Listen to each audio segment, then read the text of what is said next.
Mientras en todo el país prácticamente se viven situaciones muy difíciles a raíz del aumento incesante de los precios en los alimentos, en las prepagas, en el transporte, en las tarjetas de crédito, en fin, mientras eso sucede, un importantísimo acontecimiento se va a desarrollar el miércoles próximo en la Cámara de Diputados de la Nación, cuando los representantes del pueblo tengan que decidir si aprueban o rechazan la denominada ley ómnibus enviada por el Poder Ejecutivo, por el presidente Javier Milei, para su tratamiento en el Parlamento. Estamos por este motivo en contacto con el diputado nacional Esteban Paulón, diputado nacional por la provincia de Santa Fe, del socialismo. Esteban Paulón, que es un político reconocido en el campo de los derechos de las personas. Esteban, aquí Ernesto Lucero te saluda. ¿Qué tal, Ernesto? ¿Cómo estás? Bueno, con este panorama que acabo de plantear en esta breve introducción. Sí, la verdad que seguramente compartimos la preocupación de tanta gente que todos los días ve cómo aumenta el precio de los alimentos, sobre todo, que es lo que más pega en los sectores populares. A eso hay que sumar a partir del mes de febrero un fuerte incremento de transporte, las tarifas de luz y gas, quienes tenían la posibilidad de tener una prepaga, muchas veces teniendo que salirse de ella porque ya no pueden pagar más los planes que han aumentado más del 80-90% entre diciembre y enero, y en ese marco discutiendo nosotros una ley que es una ley que nació con la enorme pretensión de plantearse como una reforma constitucional encubierta, porque venía a dar vuelta al país, a darlo vuelta como una media, y sin embargo en 4 tiempos, en un acto de 4 tiempos, se ha ido desgranando hasta quedar en algo que aún no sabemos cuál es el resultado final, porque en un primer tiempo el gobierno de Javier Milei presenta este ambicioso proyecto de 664 artículos que planteaban desde la emergencia económica hasta la toga y el martillo de los jueces, pasando por temas del Código Penal, del Código Civil, de educación, de salud, de ambiente, de la vida cotidiana, de la cuestión impositiva. Luego en las comisiones sufrió un fuerte recorte, más de 120 artículos, una quinta parte del proyecto quedó en el camino, y luego a partir de las negociaciones y los diálogos que se han dado con gobernadores y con referentes aquí del Congreso, ese proyecto se encamina a ser una iniciativa de menos de 200 artículos. Y básicamente esta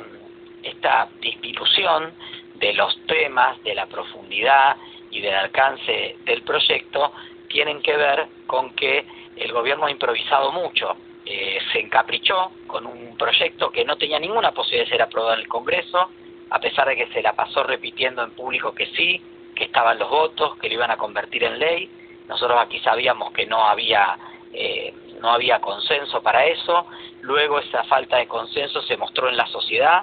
con enorme cantidad de sectores que pasaron por esta Cámara para plantear sus diferencias y sus dificultades en relación al proyecto, y con la gran movilización y paro de hace unos días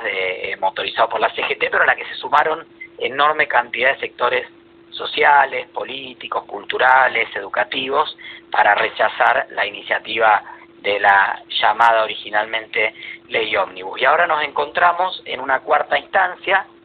con un dictamen firmado en la comisión,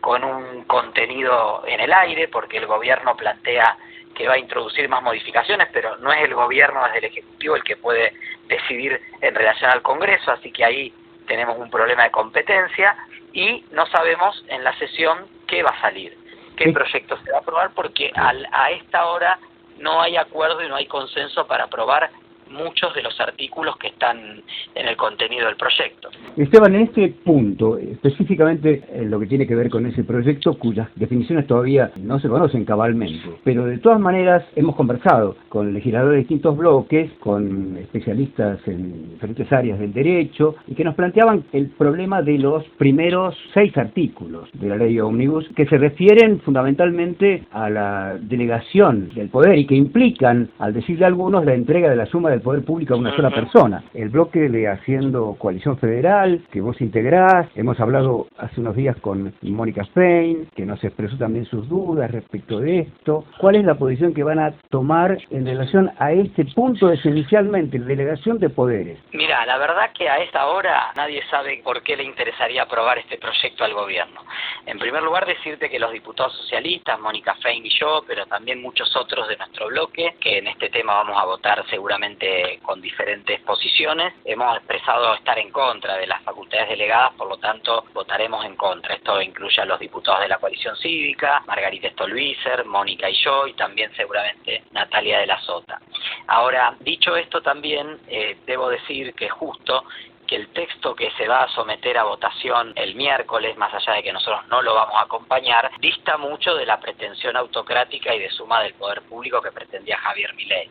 Primero porque de 11 áreas de emergencia que se planteaban declarar, quedaron 7 en la propuesta que hace el gobierno y probablemente en el recinto quede alguna menos. Esto es temas sensibles como la emergencia previsional, que hubiera permitido meter mano en la fórmula de los jubilados o en el fondo de garantía, no van a ser aprobadas. Van a quedar algunas emergencias vinculadas a temas financieros, fiscales, energéticos, de tarifas, porque obviamente el gobierno está buscando aplicar un fuerte ajuste en materia tarifaria y esto le permitiría hacerlo con un poco más de margen. Entonces, en caso de que se aprobaran las facultades delegadas, van a ser muy pocas, muy limitadas, incluso menos y con menos competencias delegadas que las que se aprobaron en diciembre de 2019 en la asunción del gobierno de Alberto Fernández, cuando vos recordarás la crisis heredada de la deuda, de la toma de la deuda de Macri, llevó al país a una situación muy compleja de similares características a la que vivimos hoy, tal vez un poco más agravado lo de la deuda y hoy un poco más grave lo de la inflación, pero digamos en una dinámica bastante compleja a nivel social. En ese momento, incluso antes de la pandemia, se declara una emergencia. En ese caso, la emergencia incluyó los temas previsionales y por eso se suspendió la fórmula de movilidad jubilatoria. En ese caso, nosotros no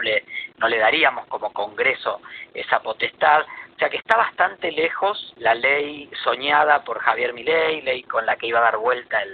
el país y iba a refundar la Argentina, de lo que va a terminar saliendo, si es que sale, que sería una ley muy corta. Nosotros dentro del bloque, obviamente tenemos una posición, digamos, la mitad de nuestro bloque va a estar acompañando el proyecto en general, la otra mitad no. En tema de delegaciones va a pasar algo similar y después en la votación artículo por artículo, allí estamos intentando unificar algunas propuestas con otros bloques para que, en el caso de que se apruebe en general, porque si la ley no pasa en general ya no discutimos los artículos, claro, pero en el caso de que pase en general, los artículos que contenga la ley tengan la menor capacidad de daño posible, ¿no? Y creo que obviamente en algunos temas como la delegación nosotros vamos a votar llanamente en contra para que no se apruebe ninguna, pero hay temas que tienen que ver con coparticipación federal, que tienen que ver con la garantía del incentivo docente. Bueno, hay algunas cuestiones que creemos que han quedado en el texto y que pueden ser positivas, son las menos desde ya. Por eso yo entiendo que este proyecto, que hoy tiene menos de la mitad de los artículos que tenía cuando ingresó a la Cámara, va a ser más recortado aún, va a ser más corto aún, va a ser más complejo para el gobierno aún aprobar un proyecto que le brinde ciertas herramientas para estos primeros meses de gobierno. Y el principal responsable de eso es el gobierno, que debió haber hecho en diciembre, haber presentado un proyecto de ley de emergencia bien fundamentado para que se debatiera en el Congreso, luego comenzar